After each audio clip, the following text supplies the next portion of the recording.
What's up, ladies and gentlemen? Welcome back to Newswave.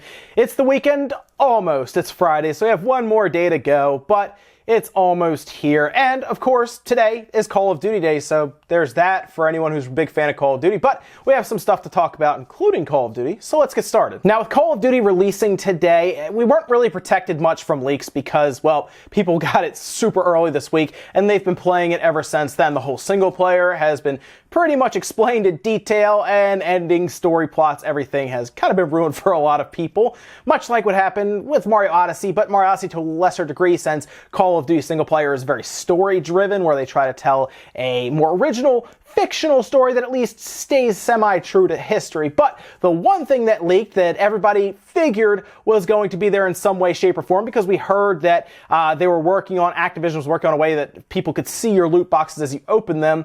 Well, these loot boxes airdropping in to Call of Duty when you're in the lobby with other people, which seems to be like the beaches of Normandy or something. It's very weird. It's a very weird setting for you to be dropping in loot boxes and opening them, but that's what happens. You stand in the lobby and a loot box will come flying down, it'll crash into the ground, and then the little cards or items will kind of fly out of there, and everyone around you can see this happening. This has kind of made some people frustrated, especially the people who are heavily against loot boxes. And I mean, think about it. They come out, everybody sees them. Now they want what maybe you got. Maybe you got something really awesome. I'm sure it makes a big deal about it. I'm sure there's a big spectacle if you get like an epic item or something. And now they want it. It's a smart way on Activision's part and Sledgehammer's part to do this, because of course it's just going to make people around you want loot boxes more. And if they don't feel like playing the game, still a weird concept to me, of course, they can just buy loot boxes and open them. And it's loot boxes. What can you say? Every game seems to be getting them, except, well, there are a few that aren't, and they seem to voice their opinion on this matter, namely the developers for Monster Hunter World. Now, that seems to be the news for a lot of games because loot boxes are being jammed into so many games. One of the first questions that interviewers ask these developers and producers, are there going to be loot boxes in your game at all? Microtransactions? How are you going to handle all of this stuff with games as a service being a thing now? Well, the Monster Hunter producer and developer and the team in general, they weren't shy about sharing their opinion, and this was in an interview with GameSpot saying, "Our focus is on wanting to get people to play our action game and feel the kind of satisfaction that comes with the achievement you get with completing a hunt and getting rewards. We want people to have the experience that we've made for them, rather than the option to skip the experience." Come on, Capcom, what do you think this is? You think this is 1995? Nobody wants to grind through games. Get the credit cards out. We'll skip that, thank you very much. No, in all seriousness here, we harp and we beat down Capcom a lot for really decisions they've made. I like that they have not dove headfirst, right, into the entire loot crate microtransaction craze that seems to be sweeping a lot of these bigger publishers and developers. Monster Hunter is an easy place to put loot boxes in. My gosh, could you imagine the amount of money they would make if they waved that in front of you? They could dress it up a little bit, but if they waved that in front of you, essentially saying, hey, instead of going out and slaying monsters, if you really, really want the materials, or at least a chance at getting them, just put some money in over here, hit a button, and we'll randomize and put out loot to you the same way you would if you went out and really attacked and slayed a monster and looted that monster.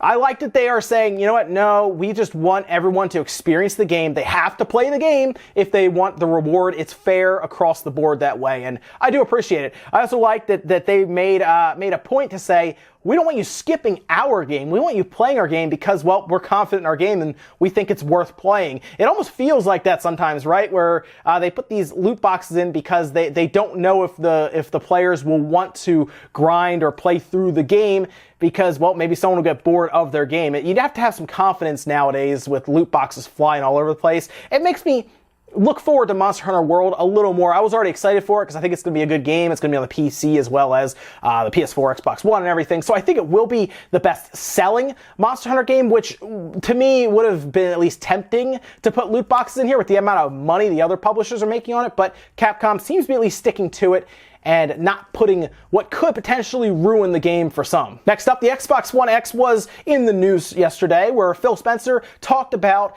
the system having 1440p resolution. It was a little worrying for some because, well, we start getting above 1080p and there are some odd resolutions when you get up there, but the one resolution that's very common with people who have gaming monitors is 1440p. It's that next step below 4K. And a lot of people use that resolution. 4K still has some stuff that's working out, unless you spend a ton of money on it for a monitor, like refresh rate and input lag, things like that. We're still waiting for that stuff to kind of get ironed out in most of them. 1440p, though, is a little better in terms of refresh rate, and it's a little more affordable, at least when I look around they are. But for people who already have a 1440p monitor, don't want to go out and buy a 4K TV, know that there is a resolution option to make the Xbox One work fine with a 1440p monitor. Sticking with the Xbox brand for a minute, it looks like Cuphead is going to be getting a physical release. We kind of heard about this like a month ago or so. They kind of had it like, it was very vague. It was like, yeah, Cuphead will probably get a physical release at some point. Well, guess what? It is getting a physical release. Kinda. See, what's going to happen is you can buy it in stores. Maybe you go to like Walmart or Best Buy. People will definitely buy it on Best Buy and Amazon, where you get either the Prime discount or the Gamers Club discount. But it's just a code voucher in the box. Probably comes with an art cell as well. Just, I guess, something else to throw in there to make it seem worth it, I guess. But very interesting to do that. People who bought the Mario Odyssey bundle probably have flashbacks to that moment when you open the box and realize that it's just the Mario Odyssey code that's in there and not the game. Very weird to bring this to market only to print out a code on a piece of paper and stick it in the box. I don't really know how I feel about it. It's cool that it will be on shelves and it will be optional for that 20% discount. It's just, they were so close. Just print it on a disc, put it in the case so it is collectible. Put a manual in there, do all this stuff. This should be a celebrated event. It's a game that has done so well. Big review scores, you know, 9s, 10s. This is like the most celebrated game on the Xbox right now. Why not make a big spectacle out of it? I don't know. They could have done better, but at least it's going to be on shelves. If you haven't already bought it, you don't like digital, I guess you want the box. It's at least coming. Next up, Black Friday deals are starting to pop up all over the internet. A lot of scans have leaked out, or in some cases just released way ahead of time.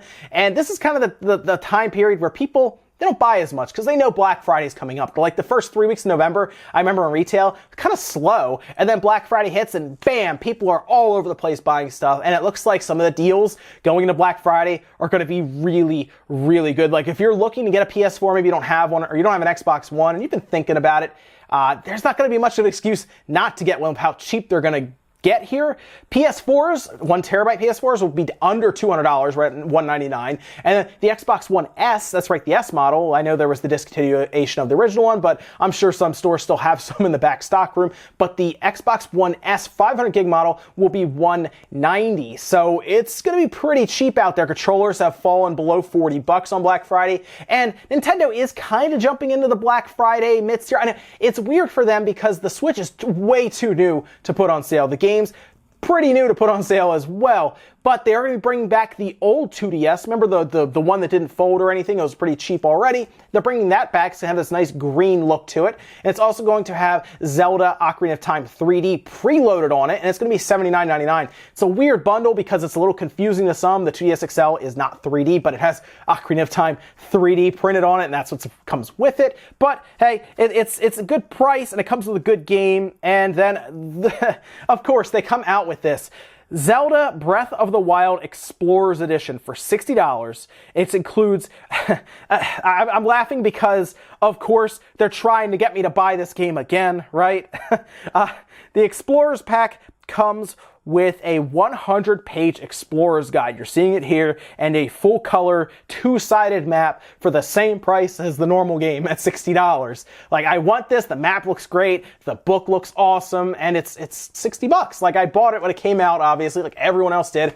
But let's say you don't have it yet and you don't have a Switch, maybe you're getting a Switch this holiday, go buy this because this is a really nice looking piece to have in the collection. And if you haven't even experienced Zelda, get it anyway because it has the map and everything. It's kind of cool to have that there. Next up, we found out a little more about Doom on the Switch, specifically the file size. Now, file sizes are definitely a concern for a lot of Switch owners because they have to know, all right, if I'm buying a physical cart now, do I get the game or do I have to pop it in and then it prompts me for a download? The good news, at least we've known about Doom, is it's going to have the full single player on the cartridge and then the multiplayer is a download option. And that's the best way to do it because you're not going to play multiplayer unless you have the internet, right? So that's fine. If you're going to play multiplayer, it downloads and then you play it. And what's really interesting here is it looks like based on the eShop listings, you can choose which one you want to download. Maybe you're not interested at all in the multiplayer and you don't want to download the supposed 9 gigabytes. You don't have to. You can just download the single player, which has been posted and updated on the eShop at 13.6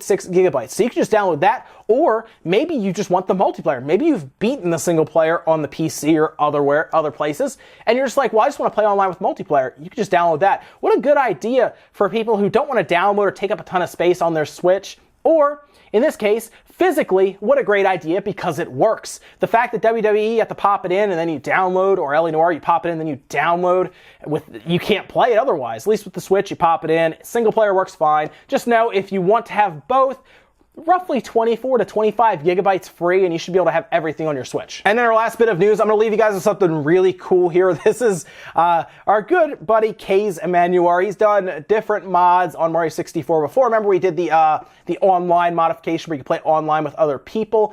And it looks like, at this point, he decided, hey, let's add the portal gun to Mario 64. I'm not even kidding. There is a full video showing really all the funny stuff he does with the portal gun, including, well, mess with the turtle that you race in the beginning where he just is in an infinite loop, doing things like beating the slide to get the star in less than a second. And you know what? It just makes it look like the game is way easier when you have a portal gun. Who would have figured that being able to teleport all over the place, backtracking easily, would make something like Mario 64 fun? Now, the modification is something you would use for a ROM in an emulator. You inject the patch and then you can play it. It just looks like it makes the game like super fun all over again. It's such an interesting concept. They're doing great work over there with modifying a game that is a game we've played a million times, and now I want to play it again with this portal gun. It just looks so funny. Go check out the video. It's linked down below. Send them some love for it because it is such a cool job that they're doing over there with Mario 64 and the modifications they're doing, and then they release it